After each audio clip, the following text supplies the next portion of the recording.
wanted to ask what your process is from new patch or set when all the new information comes out, and then specifically the day that the patch is released. Do you just dive straight into games, or do you have some type of research process like watching streams that you go through before you start playing games?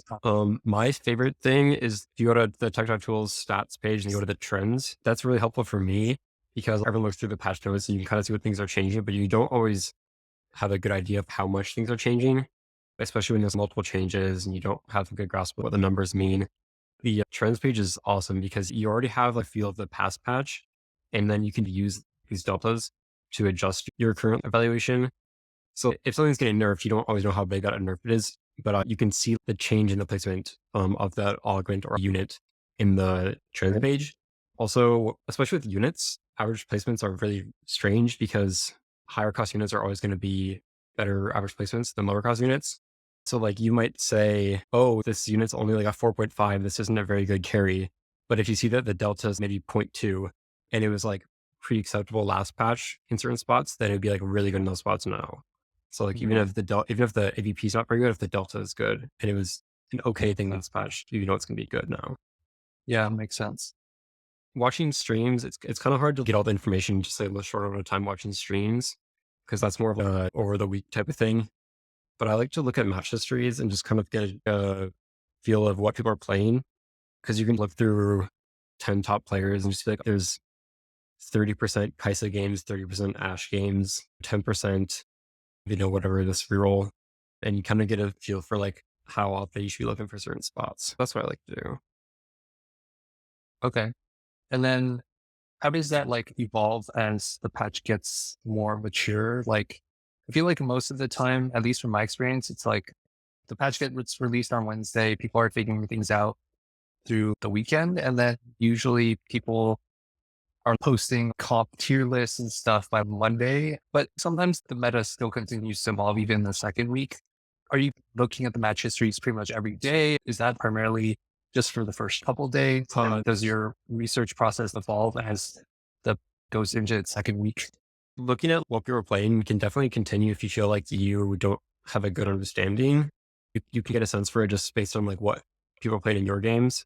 But like definitely Hmm. when I'm like playing, I'm like, all right, I'm feeling really lost. I feel like my line selections are weird. And then I'll go back and look and see like, all right, well, people are playing things that I don't play a lot. And like I play a lot of Faded, maybe I don't see people playing that. So maybe I shouldn't be doing this.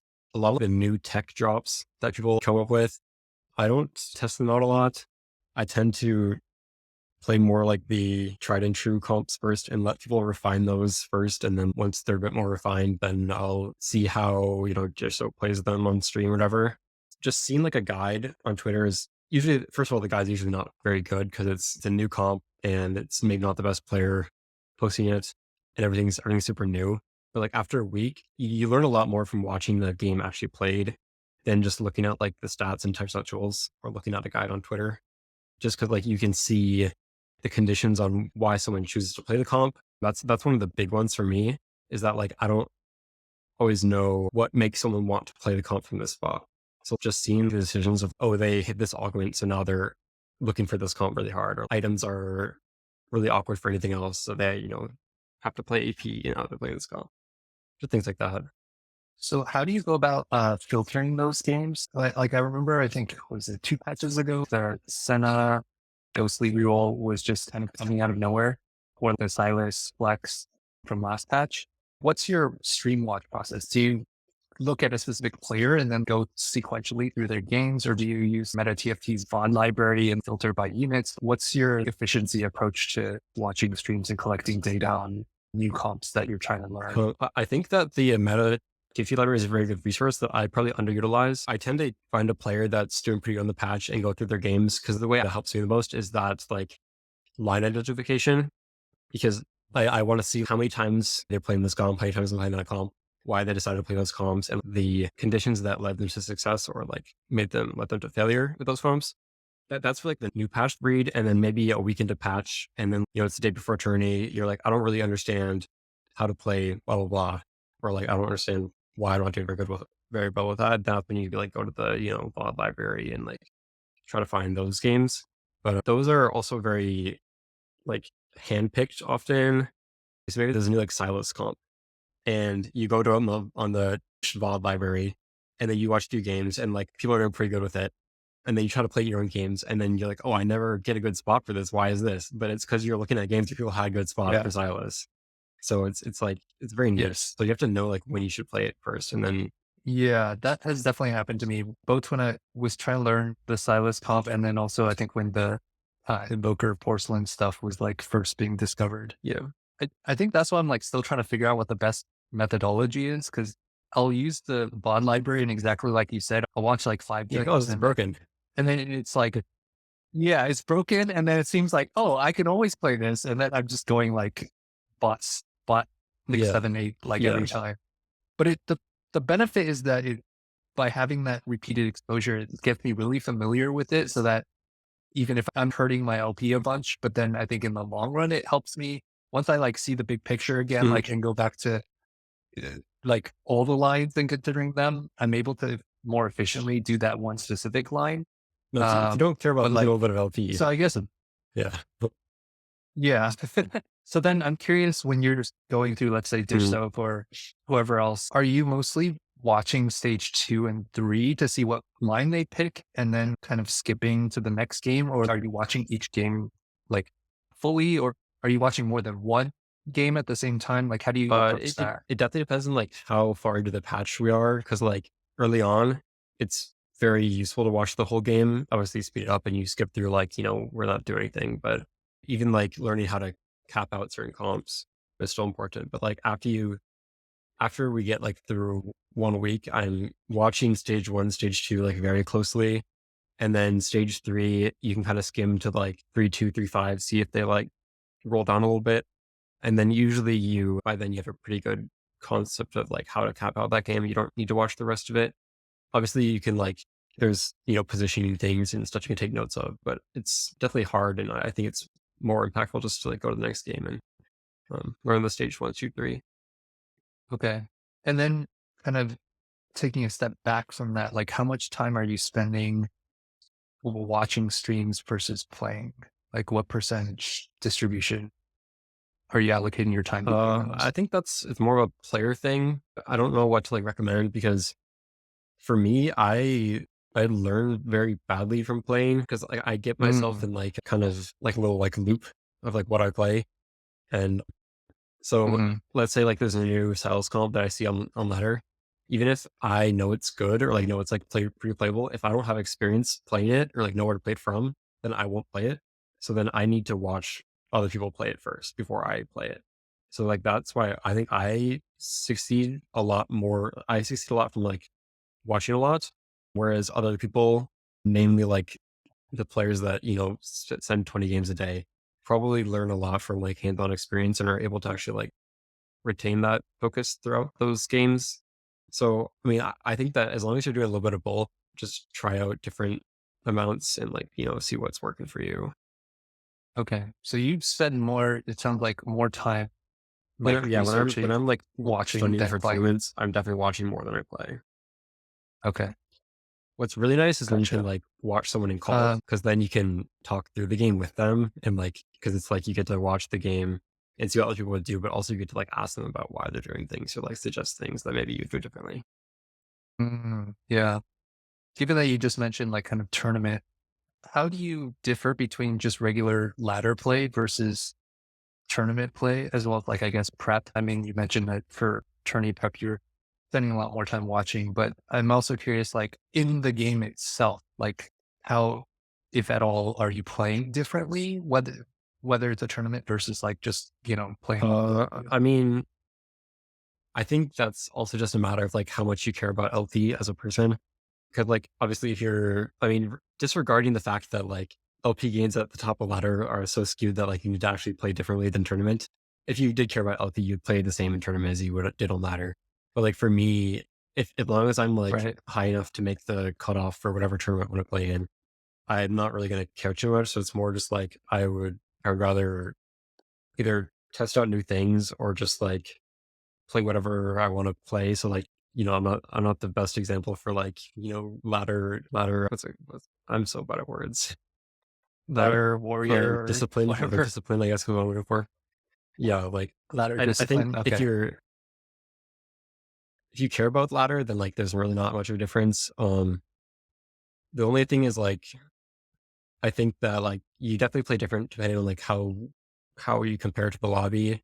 Like when you pull up to like a lobby you're expected to win, you should probably like, play more aggressively, play win streak just because you can actually get edges from that.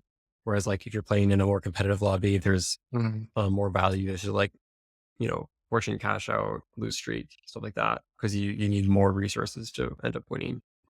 But that's kind of, off topic. And that's somewhat Yeah. relevant for tournament too, right? Like especially for first day, depending on seeding, where you might Yeah. get No, more that's lopsided also a big lobby tip like I think I gave matchups. to people on like first day of patches was like when you don't or first day or like first day of the set as well. When you don't understand like the meta well enough, you should always just Mhm. play for like HP and lobby tempo because if you end up playing the comp badly, at least you go like fifth or sixth. But if you lose streak and play comp badly, you go eighth automatically. So like you might as well play like the part of the game that you still understand, which is the early game. And then maybe you don't play the later game as well, but that's okay because you don't get punished as much for it. But like when you play like a risky Mm. line, Yeah, you need to make sure that you have a full understanding of the line, which you don't usually have on day one. right. That makes sense. How about in between days in tournament? Like Mhm. so far, I've played in two tournaments, and it seems like depending on what patch it is, I guess, and whether it's like, because I think a lot of times the first weekend of a multi-weekend tournament occurs on the Yep. like a few days after a new patch comes out. So there's oftentimes like new lines being discovered, like in the tournament itself. How do you go about like preparing between like days in the tournament? Or is that I something mean, that you like think about? I usually watch like we find some of one of like the top players that did really well that we didn't think high rolled their ass Mhm. off, and then watch their games or watch each other's games and try to just like because you usually have like one or two games where you're like I really don't know what I was supposed to do here, like I was super lost, and like even though you don't like in the moment you were super lost, you go back and you watch it with your friends or whatever, and you can find like a million things that you could have done differently. So I mean, obviously, like about reviewing your own games is really important. But personally, I never even remember to like program games that I'm playing ladder. So like the tournament is a good excuse for that because you have to stream anyways. So just like watching back those 6 games, and then honestly, there's like not a lot of time to actually like change your play style or like anything because it's like the next day. So I think just like trying to identify any like egregious bad habits, um, and fix those, and then honestly just like take a break and reset for the next day. Don't like burn yourself out. Get a good night rest and stuff like that. Yeah. You mentioned watching your games and trying to look for any big mistakes. Is that something that you do for your ladder games, or is that just something you Like do it's for obviously tournament good for ladder games? games. I just don't ever do it because you have to remember to like turn on your recording software and then whatever. So it's just a lot of like time and stuff, and you have to schedule. You have to like Mhm. ask them like, all right, when can you watch my games? And maybe they don't really want to do that, or something like that. But so it's just a lot of work to do that outside of tournament. Yep. But it's definitely still good. Like I would recommend it if you wanted to do that. But, Okay. Cool. And then for this specific patch, what's your high level thoughts on the 14.9 like meta so far? And do you have any like predictions on how it might evolve and like have shifted from the last uh, patch? I mean, I think that because of like meta being really forecast heavy, I think that there's a lot of value into being the first or only one to roll for your call. When like because like the a lot of people trying to play Ash, a lot of people trying to play Kaisa. So being able to like scout around early and like Mhm. see who's thinking what and like what lines are open, and then making sure you can make it to level 8 on 4-1-4-2 with a lot of gold is like super important. Because in this kind of meta, when like you're trying to play Kaisa, you're trying to play forecast calm, and you're rolling after them or with like less gold, you just lose the game automatically. But, In that case, like it seems like the optimal strategy, which I'm seeing in a decent amount of my lobbies, is you just avoid spamming in stage two unless you're like pretty sure you can streak, just so you can Yeah, keep yeah, your like that's options definitely open. good. The other thing is like you can slam. I mean, Kai'Sa and Astro Grid because they're both like AD carries, but they also use kind of different items. Because like Rage Blade doesn't really go around Kai'Sa. Mhm. I use I use like this Kai'Sa, and the stats in it, if I remember correctly, are weird on Ash, but I don't think it's bad on Ash. LW is obviously like the true flex item, so it's it's still it's pretty easy to open into. It's pretty easy because then you like the changes to the damage, but also it is a 4 cost comp, and like you never really want to open it 4 cost because you can't just go to like 2 lives without getting like a fortune cash out or something. So I still like to play tempo just because, um, especially like 2 streaks, 2 win streaks are back, so getting those are nice. It's just trying to figure out how to the ways you can flex your board aren't actually that big, is what I'm trying to say. So I think it's more important to just try to see what other people are playing and commit early to not that. If that makes sense. Okay, so then that means really good scouting on like stage one, and then even like on 2-1, because Mhm. usually going into the Yeah, combat yeah. on I 2-1, mean, you want to slam you can if you're tell not going to pretty open, right? well like what people are playing just based on like their items, what their board is, especially when like they're very like linear lines. Like, I mean, take a look at like the list of stuff. Like, I don't know, someone clicks any trade specific element, you already know what they're playing. They have some sort of real line, they're probably gonna play that. They Mhm. have a like a Silver Chew opener, they're probably playing into Kaisa. Like, I don't know. It's not that hard if you understand the conditions for the comps. That makes sense. Right. Okay, and that goes back to like what you are specifically trying to research when you're watching Mhm. around like what are the conditions that Mm. people want to play cops into. Okay. Okay, cool. All right. Should we That's look right. at my wall checks? I'm also just curious, like generally, is TFT like kind of a for fun thing for you? Is it like something that like do you have another job or like Right how does it now, fit I'm into just like kind doing of short-term your school. life? So it's right now it's more of a for Mhm. fun thing, but like definitely like last set, it was very much a competitive thing, spending a lot of time on since I qualified to regionals. I was putting like a lot of time into that. So it's like on and off just because like I really enjoy having like a competitive outlet. So like if I'm not doing TFT, and it's probably gonna be some other like game I'm playing or whatever. But like if TFT is like the competitive thing I'm doing, then I'm putting a Yeah. lot of focus on those tournaments that I'm playing in. I mean data science, Okay. What are you studying in school? the University of Uh, Minnesota. which school are you going to? Okay, so here's your page. Cool. So what have you been? Any personal like preferences? Not really. Like I think I generally play pretty flex. I mean, I have found Mhm. it kind of boring to just keep playing Ash and Kaisa. So I try, especially with like the Umbral line kind of opening up. I've been trying to play that a little bit more. It seems like kind of fun. What else? And then like I've been trying to experiment a little bit with like more tempo in stage three, just since everybody is rolling at stage four. Like it seems like a lot. It's not that uncommon for Yeah. a lot of people to roll on 4-1, 4-2, and then everyone's just stuck at one cost. When you roll on Uh, stage 3, what do you roll for? four cost 1 stars. So so far I've done it for a loon, which worked out okay. Like that top game right there, I think. Is it the top one? No, not that one. There was an Umbral game I played last night. I got third, I think.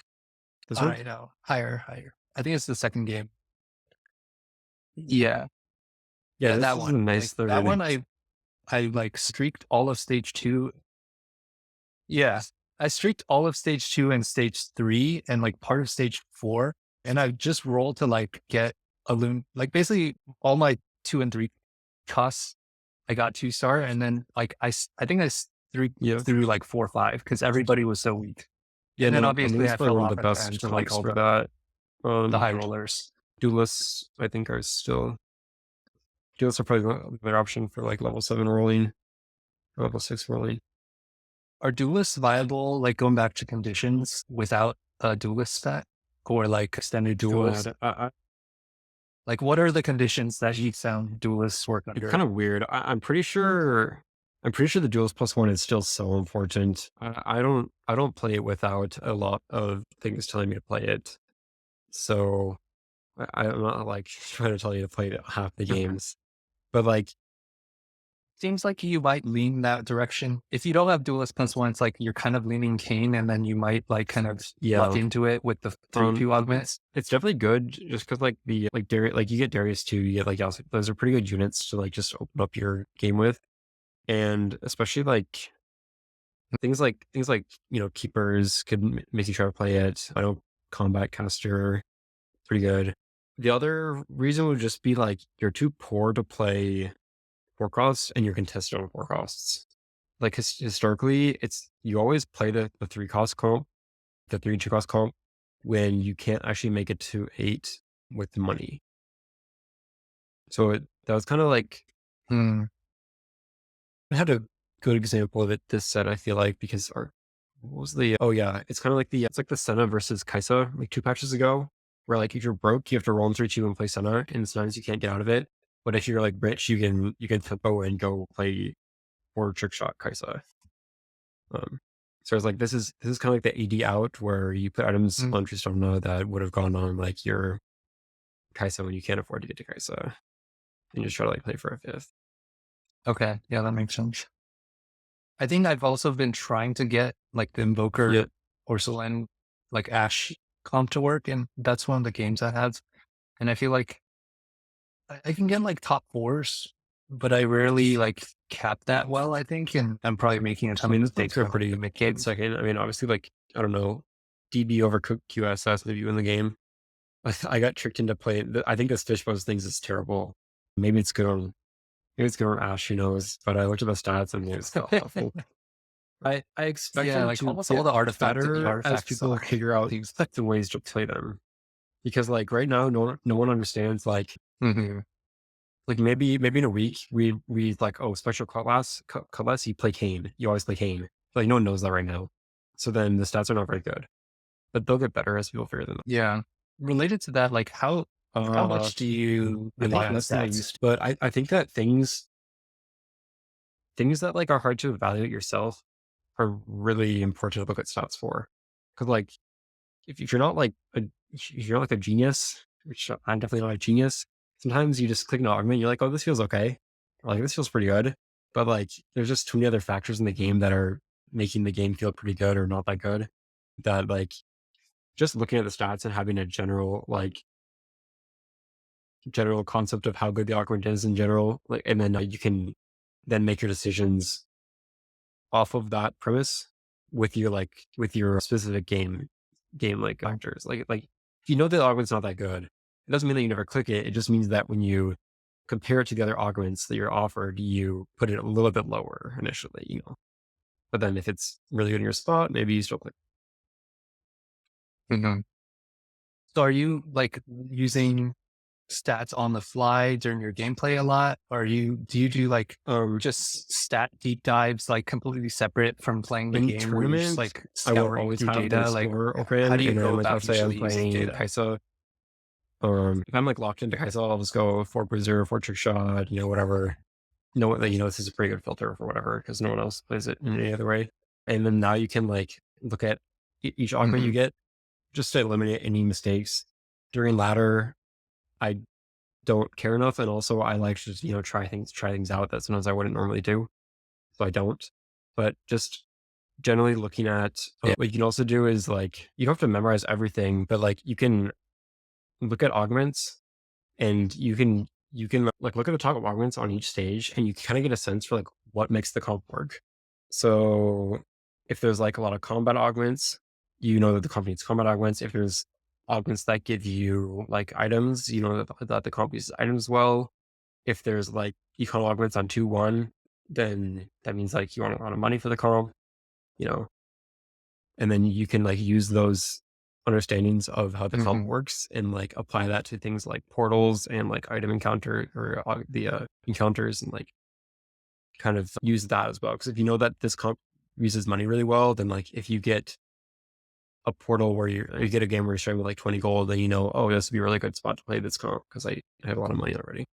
Or like if that augment, if like the item augment Okay, are yeah, really low that in a makes a lot of comp, sense. then if you have a ton of items already or getting item overflowed, you don't want to play that comp. So yeah, stuff like that. And then just I like to just generally look through like the best 2-1 augments just to like this also gives you a general sense of like the meta. Like you can just see like, oh, Wrath of the Moon is good. That means the Umbril's in meta. Stuff like that. Heavenly Duelist, they're good. These are in meta. Mm, Things like that. makes sense. Okay. Going back to my vault chest, like anything jump out to you as like weak spots, or maybe I'm like overplaying or I mean, underplaying it certain looks pretty. lines. Usually, what I look for is just like a lot of players they have like one in every like 5 to 10 games of just like what is going on, which you don't really have, which is good.